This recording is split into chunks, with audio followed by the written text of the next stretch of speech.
Hello and welcome.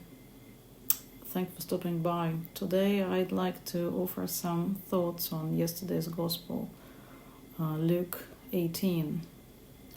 I have chosen to paint two faded oak leaves, brittle and fragile, as illustration of that.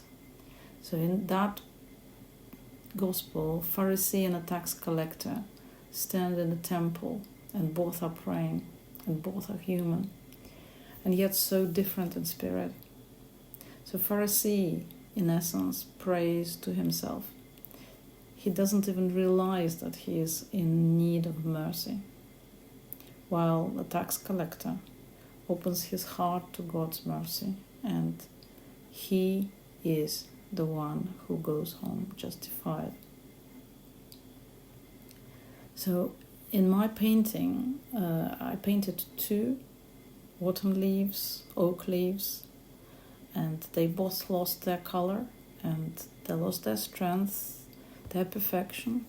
They're not anymore attached to the tree. Yet in them I can see there is a truth.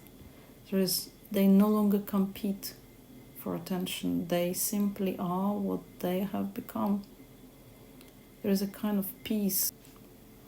Lord, you are the source of all beauty and truth that still live in what has fallen.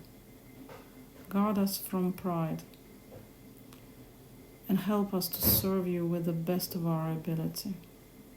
Teach us to create with humility and to remember that every color, every line belongs to you first. May all that we make give honor to you.